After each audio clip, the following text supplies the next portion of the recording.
नमस्कार दोस्तों भारत की दुनिया वीरों की धरती के नाम से जानी जाती है। यहाँ का इतिहास ताकतवर राजाओं से भरा पड़ा है। चाहे राजा पोरस हो या फिर चंद्रगुप्त मौर्य, सब ने अपने अपने शासन में कई ऐसी लड़ाइयाँ लड़ी जिसे आज भी याद किया जाता है। इन राजाओं की ख्याति इतनी थी कि इनके नाम का डंका भारत के बाहर विदेशों में भी बजता था। इन्हें आज पूरी दुनिया महान योद्धा के तौर पर देखती है, जिनकी तलवार दुश्मन का सिर पलक झपकते ही धड़ से अलग कर देती थी। आज हम आपको भारत के ऐसे ही 5 महान हिंदू राजाओं के बारे में बताएंगे, जिनके बारे में जानना आपको बहुत ही जरूरी है। तो इन योद्धा के बारे में जानने के लिए वीडियो के अंत तक बने रहिए। तो वीडियो शुरू करते हैं। महान राजा पोरस। भारत के महान हिंदू राजा पोरस का नाम जब भी आता है तो एक भारतीय होने के नाते हमारा सिर अपने आप सम्मान से ऊंचा हो जाता है। पोरस सिंधु के राजा थे। उन्होंने सिकंदर के साथ इतनी वीरता से युद्ध लड़ा कि विश्व विजेता सिकंदर भी उनके साहस के सामने झुक गए। राजा पोरस का साम्राज्य हिंदू नदी से लेकर चेनबा नदी तक फैला हुआ था। इतिहासकारों के अनुसार राजा पोरस पौरव वंश के राजा थे। उनका साम्राज्य 340 ईस्वी पूर्व से 315 ईस्वी पूर्व तक बताया जाता है। जब सिकंदर दुनिया में तबाही मचाते हुए भारत पहुंचा तो उसका सामना राजा पोरस से हुआ। दरअसल हिंदुस्तान में घुसने के लिए झेलम और चेनबा नदी को पार करना जरूरी था, लेकिन यहाँ राजा पोरस का साम्राज्य था, जहाँ सिकंदर के 50,000 विशाल सेना को देखकर अन्य राजा उनके सामने घुटने टेक देते थे। वहीं हमारे पोरस राजा 20,000 सेना के साथ निडर होकर युद्ध किए। कुछ इतिहासकारों का मानना है कि इस युद्ध में सिकंदर जीत गया, लेकिन उसे भारी नुकसान हुआ। उसके हजारों सैनिक मारे गए, जो जिंदा बचे वह जख्मी हो गए। सेना की ऐसी हालत देख सिकंदर समझ चुका था कि भारत में अभी उनका मुकाबला और भी कई वीरों से होने वाला है। हालांकि सिकंदर राजा पोरस के साहस, युद्ध नीति और निडर से बहुत प्रभावित हुए और उन्हें अपना राज लौटा दिया। हालांकि कुछ इतिहासकारों कहते हैं कि राजा पोरस की मृत्यु 321 से 315 ईस्वी पूर्व के बीच हुई थी। पृथ्वीराज चौहान। भारत के लोकप्रिय चौहान वंश के वीर हिंदू राजा थे। पृथ्वीराज चौहान ने अजमेर और दिल्ली पर राज किया था। इनके शासन काल के समय ही सबसे पहले मुगल शासकों का भारत पर हमला हुआ। कहा जाता है कि पृथ्वीराज चौहान इतने पराक्रमी वीर योद्धा थे जिसे हराना किसी के बस की बात नहीं थी। उनका जन्म 1166 में अजमेर के राजा सोमेश्वर चौहान के घर हुआ। उनके पिता की मृत्यु के बाद 13 साल की उम्र में ही उन्होंने अजमेर के राजगढ़ की गद्दी संभाल ली। उनका शासन राजस्थान, हरियाणा, दिल्ली, उत्तर प्रदेश और मध्य प्रदेश के कुछ हिस्सों तक था। वे 6 भाषाओं के जानकार थे। उन्हें युद्ध कला के साथ साथ गणित, इतिहास, चिकित्सक शास्त्र, पुराण की भी शिक्षा ली थी। वे तीरंदाजी में इतने माहिर थे कि कहा जाता है कि वे सिर्फ आवाज सुनकर ही अपने लक्ष्य को भेद देते थे। उनके अपने ही धोखा देने की वजह से उनको हराया जा सका। जब राजकुमारी संयोगी से शादी करने के बाद उनके चारों ओर खतरा मंडराने लगा। मोहम्मद गोरी, जिसने 17 बार इन पर आक्रमण कर इन्हें हराने की कोशिश की, लेकिन हरा नहीं पाया। 8वीं बार राजकुमारी संयोगी के पिता यानी पृथ्वीराज चौहान के ससुर, उसने इनके दुश्मन मोहम्मद गोरी का साथ दिया और इन्हें हराकर कैद करवा दिया, जहां इनकी आंखें पर गरम गरम लोहे की रड घुसाकर फोड़ दिया गया। कहते हैं कि एक वीर योद्धा वीर ही रहता है। तभी तो अंधे होने के बाद भी शब्द भेदी की सहायता से सम्राट पृथ्वीराज चौहान ने मोहम्मद गोरी को मार गिराया।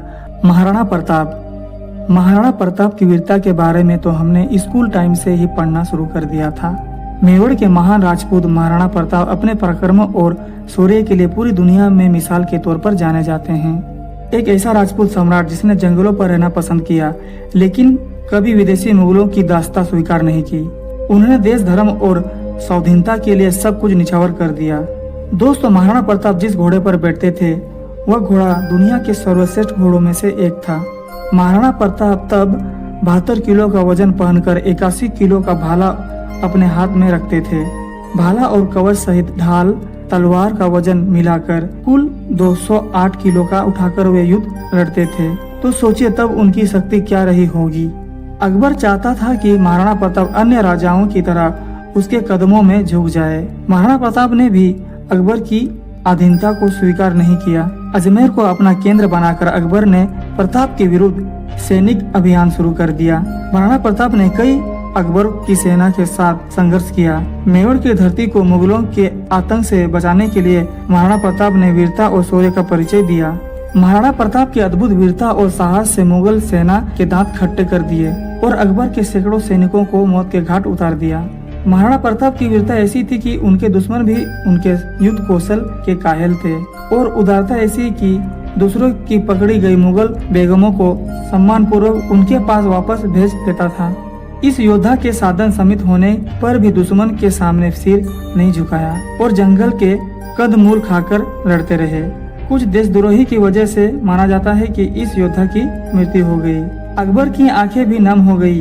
अकबर ने भी कहा था कि देशभक्त हो तो ऐसा। सम्राट अशोक की वीरता के बारे में कौन नहीं जानता। अशोक एक समय पर खूंखार योद्धा थे। क्या आप जानते हैं कि राजा सम्राट अशोक ने राजगद्दी पर बैठने के लिए अपने 99 सौतेले भाई की हत्या कर दी थी। जिस समय सम्राट अशोक ने भाइयों का कत्ल करना शुरू किया उस समय उनकी उम्र 34 साल थी। सम्राट अशोक के साम्राज्य की बात करें तो वह उत्तर से हिंदुकुश से लेकर दक्षिणी में गोदावरी तक यानी बांग्लादेश, अफगानिस्तान और ईरान तक फैला था। वे सम्राट बिंदुसार के पुत्र और चंद्रगुप्त मौर्य के पौत्र थे जिन्होंने मौर्य साम्राज्य की स्थापना की थी। सम्राट अशोक एक शूरवीर और ताकतवर राजा थे जिन्होंने भारतीय इतिहास में अपनी छाप छोड़ी। वे मौर्य वंश के तीसरे सम्राट थे और 268 ईस्वी पूर्व से 232 ईस्वी पूर्व तक शासन किया। कलिंग युद्ध, यह युद्ध महान मौर्य सम्राट अशोक और राजा पद्मनाभन के बीच 262 ईस्वी पूर्व में लड़ा गया था। कलिंग जो आज उड़ीसा राज्य है। सम्राट अशोक ने इस युद्ध में अनंत पद्मनाभन को पराजित कर दिया। इस कलिंग युद्ध से अनुमानित 1 लाख से अधिक लोग मारे गए। इस भीषण नरसंहार से सम्राट अशोक की अंत आत्मा को झंझोर कर रख दिया। यह देख अशोक ने युद्ध छोड़कर अहिंसा और बौद्ध धर्म अपनाने का निर्णय लिया। उन्होंने जनता के बीच बुद्ध धर्म का संदेश फैलाने के लिए शिलालेख और स्तंभ शिलालेखों का भी उत्कीर्ण किया। वीर शिवाजी महाराज। शिवाजी की वीरता का सबूत तो इसी बात में है कि उनके नाम के आगे ही वीर शिवाजी लगाकर उच्चारण किया जाता है। वीर शिवाजी के पराक्रम ने कई बार मुगलों को धूल चटाई थी। उनके पिता का नाम शहाजी भोसले और माता का नाम जीजाबाई था। हालांकि कहते हैं कि इनका पालन पोषण इनके स्थानीय संरक्षक दादीजी ओंडादेव, जीजाबाई और समर्थ गुरु रामदास की देखरेख में हुआ था। शिवाजी शायद कुछ गिने चुने हिंदू राजाओं में होंगे जिन्हें लेकर कहा जाता है कि उनकी सेना में मुस्लिम योद्धा भी थे। शिवाजी महाराज एक महान मराठा योद्धा रहे हैं जिनका जन्म 19 फरवरी 1630 को महाराष्ट्र के पुणे जिले के शिवनेरी किले में हुआ था।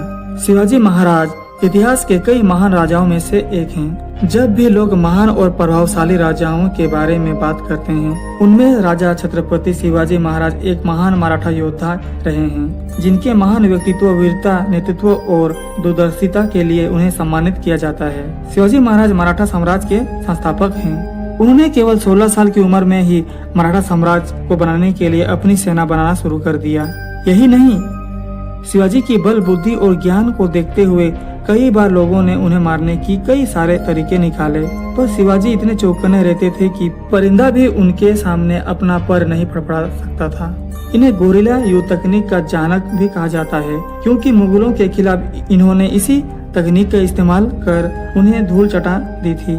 एक कुशल योद्धा और रणनीतिकार होने के साथ साथ वह प्रगतिशील शासक भी थे। अपनी वीरता और बुद्धि के बल पर शिवाजी ने उत्तर से लेकर दक्षिण तक में अपना दबदबा बनाया रखा था। ये थी हमारे कुछ महावीर राजाओं के बारे में।